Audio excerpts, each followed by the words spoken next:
हूँ आपके साथ ज्योति कनौजिया। आइए रुक करते हैं खबरों की ओर। बॉलीवुड की क्वीन कहलाने वाली अभिनेत्री कंगना रनौत भी अब कोरोना की चपेट में हैं। उनका कोविड टेस्ट पॉजिटिव आया है। उन्होंने इंस्टाग्राम पर एक पोस्ट लिखकर इसकी जानकारी दी है। खुद को क्वारंटीन करके वे कोविड दिशा निर्देश का पालन कर रही हैं। पंजाब के मुख्यमंत्री कैप्टन अमरिंदर सिंह ने राज्य में बढ़ रहे कोविड-19 के मामलों को मद्देनजर रखते हुए सभी डिप्टी कमिश्नरों को अपने अपने जिले में जरूरत के अनुसार कोई भी नया और सख्त प्रतिबंध लगाने के लिए अधिकृत कर दिया है। इसके साथ ही मुख्यमंत्री ने स्पष्ट कर दिया कि दुकानों और निजी दफ्तरों को रोटेशन के आधार पर खोलने के फैसले को छोड़कर बाकी मौजूदा प्रतिबंधों को किसी भी तरह की ढील बरतने की इजाजत नहीं दी जाएगी। बहुजन समाज पार्टी सुप्रीमो मायावती ने दिल्ली के मुख्यमंत्री अरविंद केजरीवाल के उस बयान को नाटक बताया है जिसमें उन्होंने लोगों से राष्ट्रीय राजधानी से पलायन नहीं करने की अपील की थी। मायावती ने गरीबों, दलितों एवं आदिवासी समुदायों के लोगों का निःशुल्क टीकाकरण किए जाने की मांग की है। बसपा नेता ने ट्वीट किया है कि दिल्ली के मुख्यमंत्री ने हाथ जोड़कर कहा कि दिल्ली के लोग पलायन न करें। भाजपा के राष्ट्रीय अध्यक्ष जेपी नड्डा, असम के मुख्यमंत्री सर्बानंद सोनोवाल और स्वास्थ्य मंत्री हेमंत बिश्वा शर्मा के साथ राज्य के लिए अगला सीएम कौन होगा, इस पर घर पर चर्चा कर रहे हैं। केंद्रीय गृह मंत्री अमित शाह, भाजपा महासचिव बीएल संतोष और अन्य ने आज नई दिल्ली में मुलाकात की।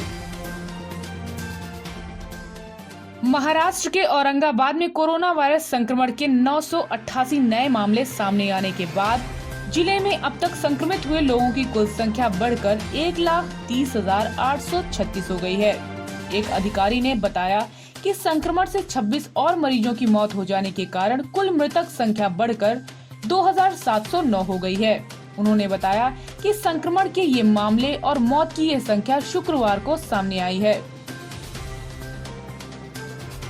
गौतम बुद्ध नगर में कस्बों और गांवों में कोविड-19 के तेजी से फैल रहे प्रकोप के मद्देनजर बेहतर स्वास्थ्य सुविधाएं उपलब्ध कराने के प्रयास किए जा रहे हैं। एक अधिकारी ने शनिवार को बताया कि जरूरी दवाएं मुहैया कराने और संक्रमण की जांच कराने के लिए कई केंद्र खोले गए हैं।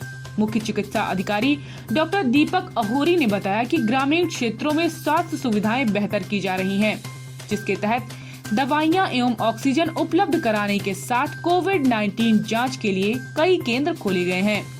उन्होंने लोगों से अपील की है कि संक्रमण के लक्षण दिखाई देने पर तुरंत जांच कराएं तथा संक्रमण पाए जाने पर स्वास्थ्य विभाग से संपर्क कर दवाइयों का किट हासिल करें।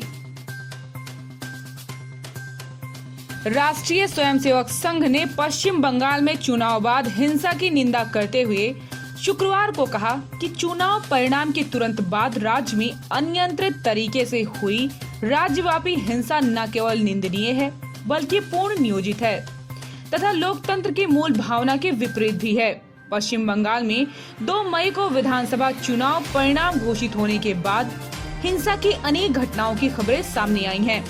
भाजपा ने तृणमूल कांग्रेस पर हिंसा का आरोप लगाया है और कहा है कि इन हिंसक घटनाओं में उनके कई कार्यकर्ता मारे गए और कई घायल हुए हैं। महाराष्ट्र के ठाणे जिले में कोविड-19 के 2,274 नए मामले सामने आने से जिले में अब तक संक्रमित हुए लोगों की कुल संख्या बढ़कर 4,84,769 हो गई। एक अधिकारी ने शनिवार को बताया कि ये मामले शुक्रवार को दर्ज किए गए थे। उन्होंने बताया कि 52 और मरीज की संक्रमण की वजह से मौत हो गई, जिन्हें मिलाकर जिले में महामारी से जान गंवाने वालों की संख्या बढ़कर 7,935 हो गई है। भारत ने शनिवार की सुबह 4,01,078 नए कोरोना केस मामलों और पिछले 24 घंटों में 4,187 मौत की सूचना दी है। ये महामारी की दूसरी लहर की शुरुआत के बाद अब तक के मौत के आंकड़ों में उच्चतम है। ताज़ा मामलों में सबसे ज्यादा केस महाराष्ट्र, उत्तर प्रदेश, केरल, कर्नाटक, तमिलनाडु सहित अन्य से सामने आए हैं। पूर्वोत्तर सीमांत रेलवे ने कोविड-19 मरीजों के उपचार के लिए शुक्रवार को असम सरकार को गुवाहाटी रेलवे स्टेशन पर 21 कोविड देखभाल डिब्बे सौंपे। NFR ने एक विज्ञप्ति में बताया कि डिब्बों में ऑक्सीजन सिलेंडर की सुविधा भी रहेगी और इनमें कोविड-19 से पीड़ित हल्के लक्षण वाले मरीजों का उपचार भी हो सकेगा। ऐसी ही खबरों से जुड़े रहने के लिए आप देखते रहें अवध केसरी।